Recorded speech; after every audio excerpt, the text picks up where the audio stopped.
In order. Do we have any citizens or public comments? Seeing and hearing none. Welcome, everybody. Consideration of approval of the agenda. So move, Your Honor. Second.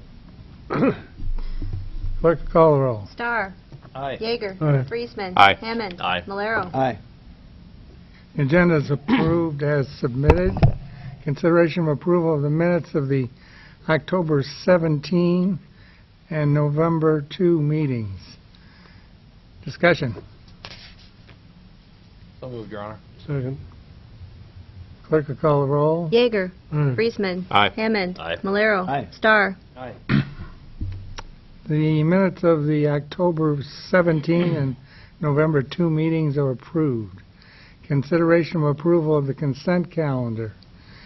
Questions or discussion regarding the consent calendar? So moved. Second. Excuse me, do you have a question there? Yeah, that's fine. I'll ask it in a minute. Okay, we've got a motion and a second. Discussion? Just noticed the payment on here for the vehicle for the PD. I just didn't recall we had one quite that expensive in the budget, but I didn't remember. That was for two of them. One of them was damaged. It was Two of totaled. them. Okay. I was And going to then say, the other one was budgeted, correct. yeah, I just said 2017. I was like, that seemed really high for what I thought it was. Yeah, So. it was for two of them. Okay, thank you. You're welcome. Any further discussion? Clerk will call the roll. Friesman. Aye. Hammond. Aye. Malero. Aye. Starr. Aye. Yeager. Aye. The consent calendar is approved as submitted. In business of the mayor, we have several items. First of all, we have a request for a proclamation for American Education Week. Do we have representatives here? Would you please step forward and identify yourself? Hi, my name is Angie Holzer. I'm the president of the Charles City Community Education Association. My name is Janisha Garden. I'm also here representing the Charles City Community Education Association. Okay. Do you have anything to add to the request? Just that we're here for a proclamation. Next week is American Education Week, and just wanting to let the public know and thank them for their support. Have anything special going on at the school? Trying to think. We have treats for the teachers. Of course. I know that there's going to be some, Justin DeVore is going to be working on some videos, putting some videos out there, and just some positive publications. So working with the media in that way. And some Okay. radio. Oh, true, yeah. You have Radio radio broadcast. announcements. Thank you. Thank you. Nice. And you have a chair. We will get to you in just a minute. We also have a proclamation for Veterans Day. Are they here? I don't know. I guess I don't see anybody here. Mm-hmm.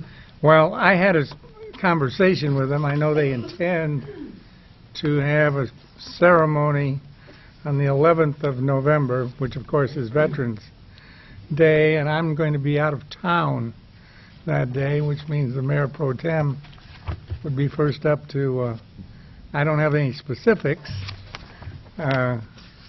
regarding the proclamation, but if it's in keeping with what has occurred in the past, it's part of a ceremony. There's some singing, there's a patriotic music, there's sometimes a speaker.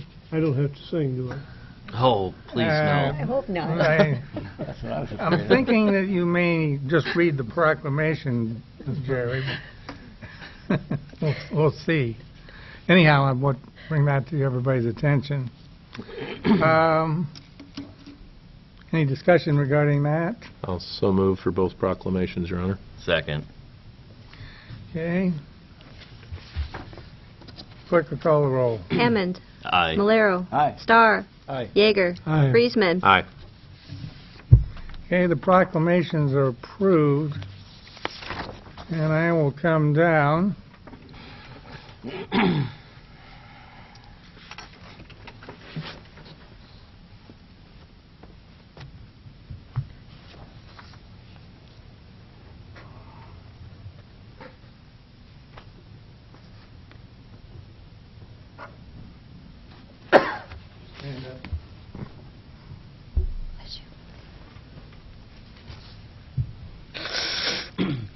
20 or 30 years, you'll know exactly what to do for this thing, so you'll be in good shape. Don't worry, we've got it down, don't we?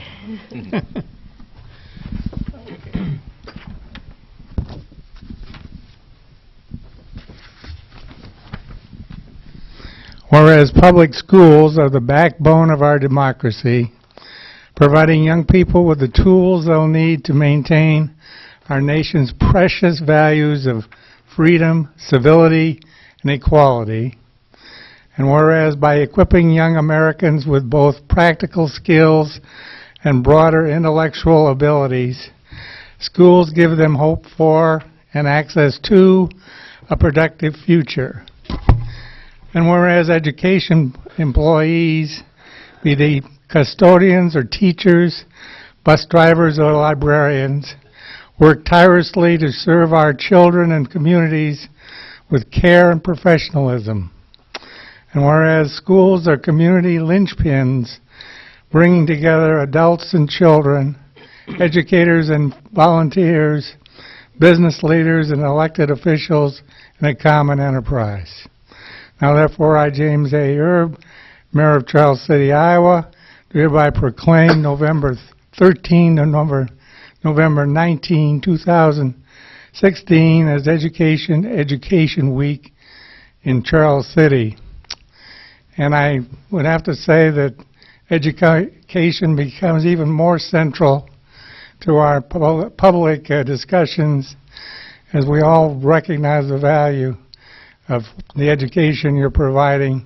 It makes all the difference to the future of our children. Thank you very much.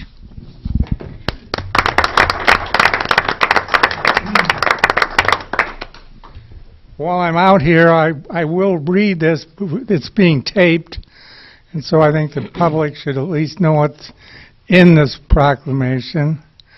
Whereas today we are commemorating the 98th anniversary, the signing of the Armistice of World War I on November 11th, 1918. And whereas as Americans we should have an abiding faith and pride in the ideals and strength of our nation, in our democratic promises, and in the men and women who have served our country well in both peace and war, dedicating ourselves completely to preserving these virtues for future generations. And whereas the United States Congress designated November 11th of each year as Veterans Day, asking each citizen to observe this day with appropriate ceremonies and to stand united in defense of our ideals and freedoms. Now therefore I, James A. Erb, Mayor of Charles City, Iowa, do hereby proclaim November 11th, 2016 as Veterans Day to be celebrated in the city of Charles City on November 11, 2016, and ask everyone to remember that this nation was founded on the principle of individual freedom, that it is for us, the living, to forever protect and strengthen this heritage, to honor those veterans who have gone before us, to those who are lying in hospitals, and those who are serving in our armed forces today. I think it goes without saying that our military personnel continue to be in harm's way, even though there's no declaration of war existing at this point. And also I think it's appropriate with the election tomorrow that we private citizens at least dedicate ourselves to taking advantage of the right to vote that these dedicated veterans have laid down their lives in some instances and put themselves at great risk in others. So I will turn this over to the Mayor Pro Tem, and then we'll work out the details of the ceremony on November 11th.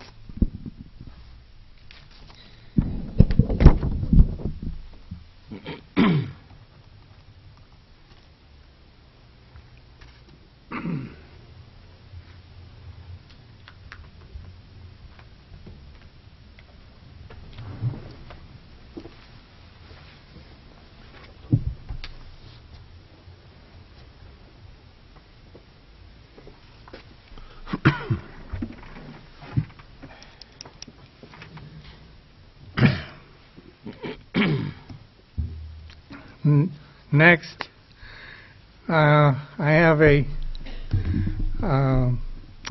recommendation regarding a long vacant position on the Broadband Commission. And that proposal is to nominate Josh Mack to that position, which is to fill Justin DeVore's vacant position.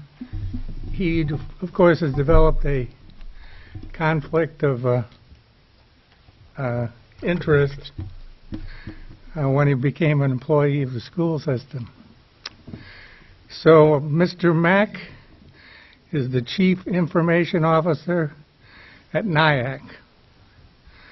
I think it goes without saying that he would be really a pretty knowledgeable and adequate person to fill the area of expertise that we need in this particular commission, and there will be a lot of fairly important decisions made that involve the commission. So I would put that name forward for the council's consideration.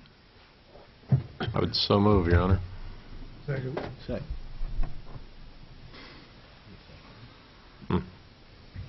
Clerk will call the roll. Malero. Aye. Starr. Aye. Yeager. Aye. Friesman. Aye. Hammond. Aye. Okay, the appointment is approved. Lastly, I have a letter which indicates that as of the end of the year, Mark Melrose is going to retire from the Civil Service Board. So you might be aware of that, and if you have any names or of people who might be of interest, just send it along to me, as we'll need somebody in the next couple of months.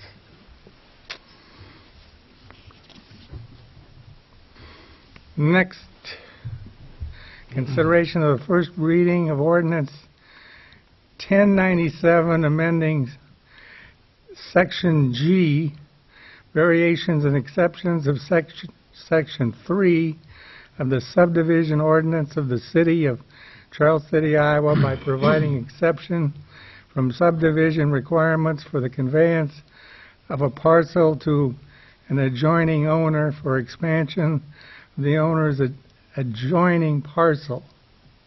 Do we have recommendations from the Planning and Zoning Commission?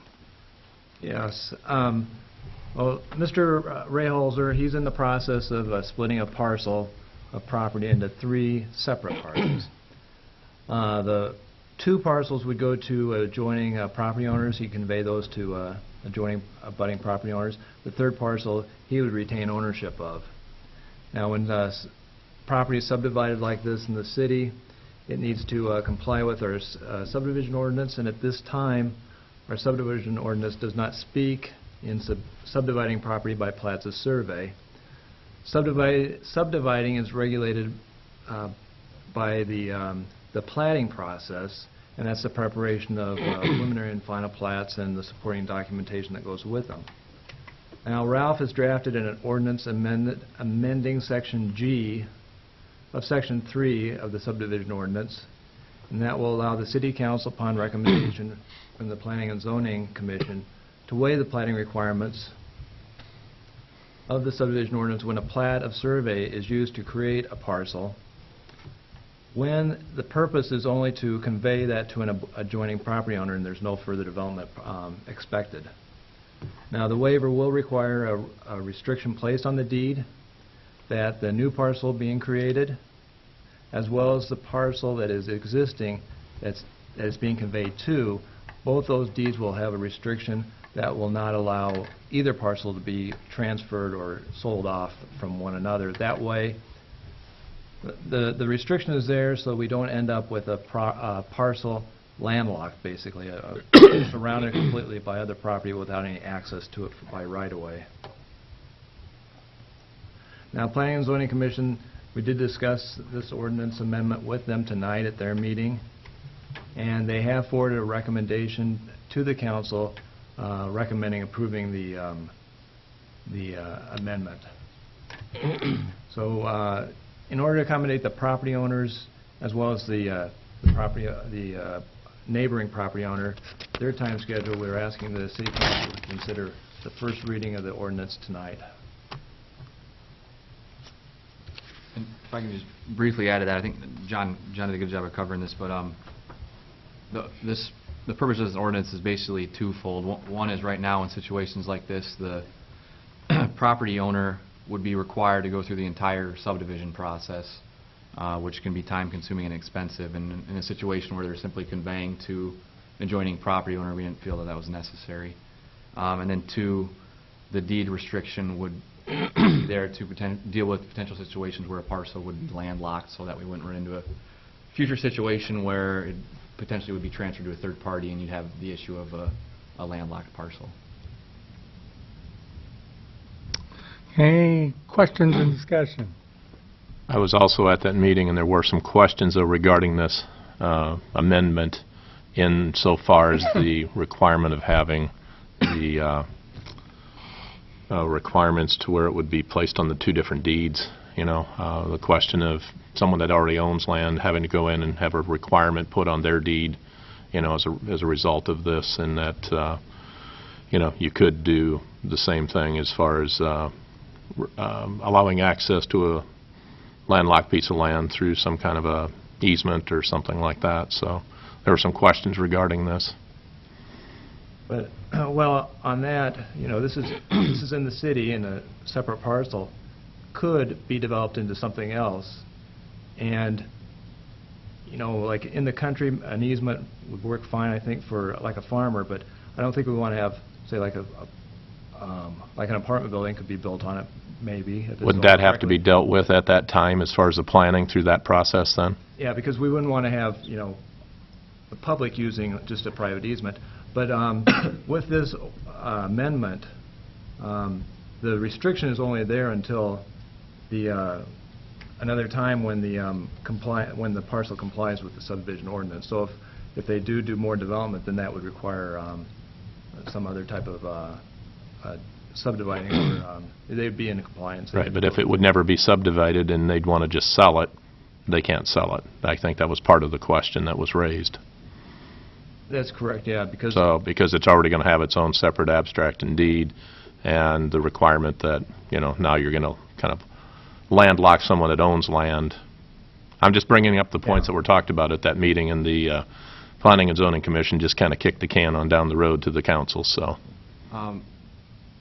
And we briefly addressed this at the Planning and Zoning Commission, but it's not uncommon for a zoning or subdivision ordinance to state that, you know, no parcel shall be created if the parcel will be landlocked. So we're trying to make that, I guess, slightly less restrictive by allowing a conveyance of a landlocked parcel to an owner and the creation of a landlocked parcel subject to the restriction that that would not be conveyed separate and apart from the parcel that the owner already owns. I'm just thinking there's some more work that needs to be done on this, I guess, is the point I'm trying to make, so.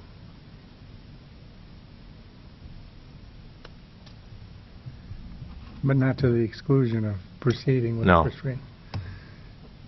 I'd so move. Second. Any further discussion? Clerk will call the roll. Starr. Yeager. Aye. Friesman. Aye. Hammond. Aye. Malero.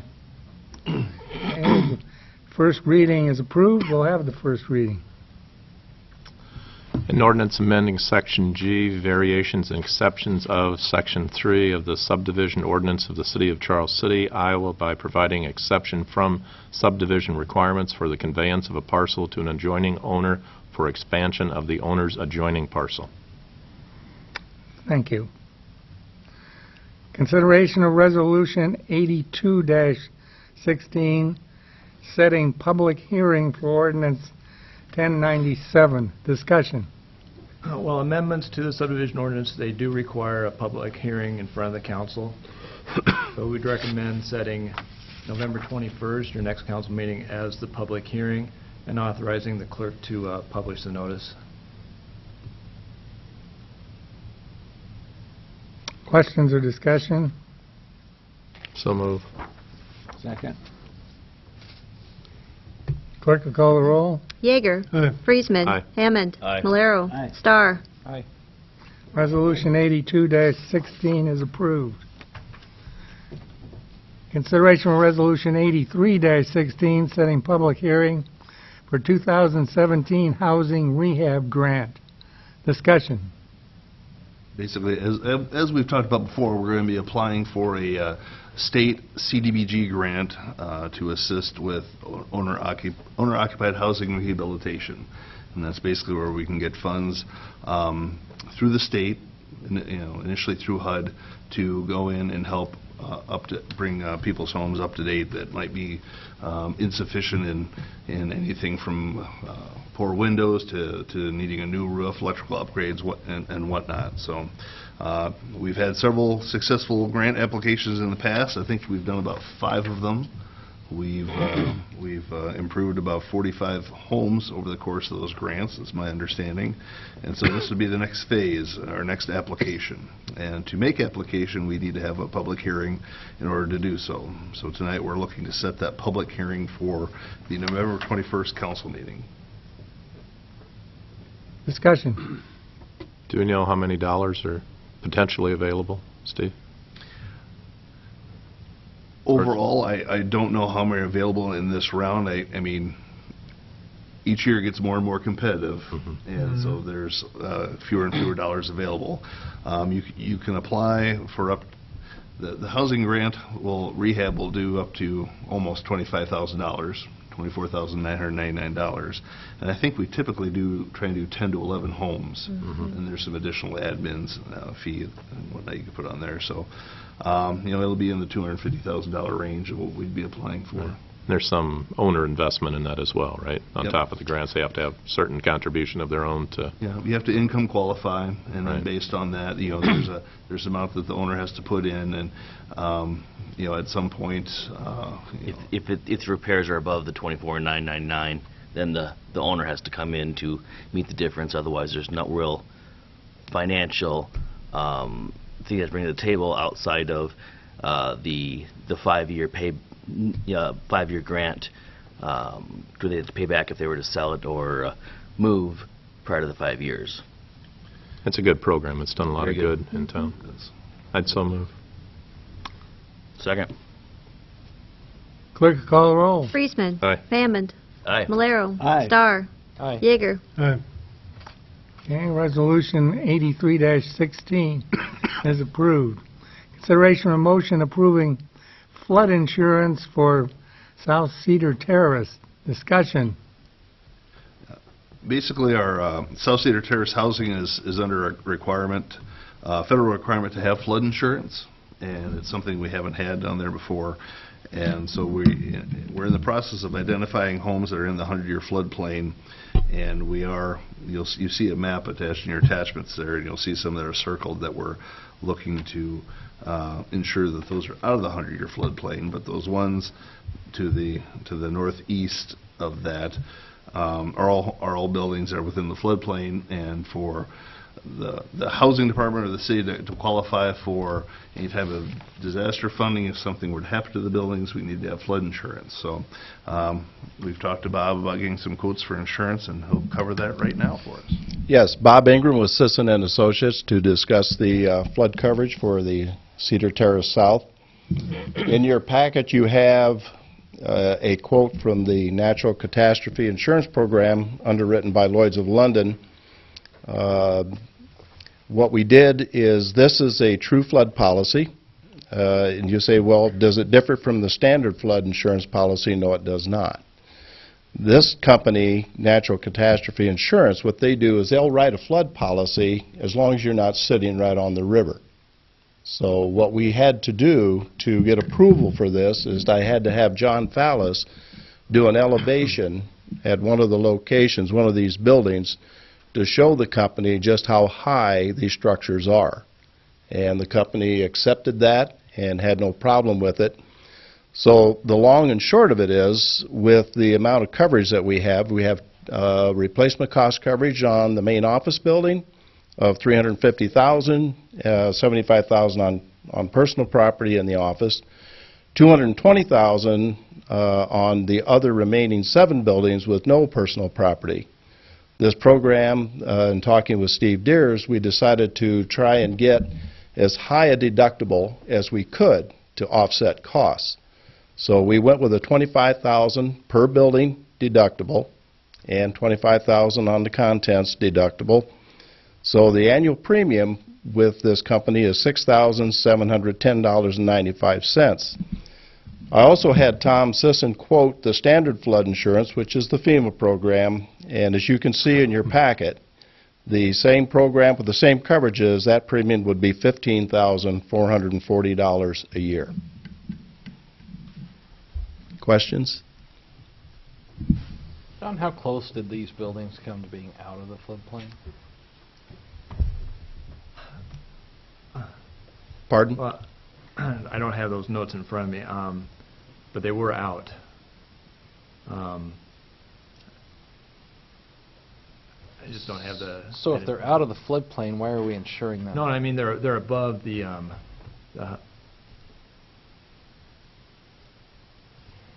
they're above the river level. Good, because otherwise they'd be underwater. But they're in the 100-year. They're in the 100-year floodplain. Okay. So we didn't clear the 100-year floodplain. We're still in that process through FEMA. Okay. But that hasn't been accepted yet. Does it look likely? You don't know. So you're looking for an LMA then, Yes. is what you're trying to get? A LOMA, yeah. Yeah. Further questions or discussion? Bob, have you ever dealt with this company before? Oh, we Anywhere? write a lot of policies with them. Now, as far as how I dealt with them on a loss, no. But here again, given the format of the program, it's still a flood policy. It's going to cover flood. It's going to cover surface water runoff. And the other thing that's included in this program that they throw in is they also give you earthquake and landslide, mudslide. So to honestly say, have I dealt with them in a claim? No. Okay, but am I concerned that there would be a problem should we have a flood loss to one of these structures? No. Okay. But I mean, it's a company you're familiar with and you've written Yes. policy under. Yes. And, yeah. To answer your question, yes. Okay. Did you say Lloyd's of London, or did I? Underwritten by Lloyd's of London. Yeah. Further questions? So move. Clerk will call the roll. Hammond. Aye. Valero. Aye. Starr. Aye. Yeager. Aye. Friesman. Aye. Okay, the motion approved. Thanks, Bob. Thanks, Bob. Consideration of Resolution 84-16, approving Phase 1, Part 1 of Joint Law Enforcement Study with Prohaska and Associates. Discussion. Yeah, the attached agreement follows suit to really what we've talked about in when we were having our joint meeting with the county as far as working with Prohaska and anticipated costs and scope of services. Basically, the scope we're looking at is a what they're calling a Phase 1, Part 1, which is a full needs assessment of the building to really show us the pros, show us the pros and cons of building a law enforcement center that would serve both the city and the county, how that would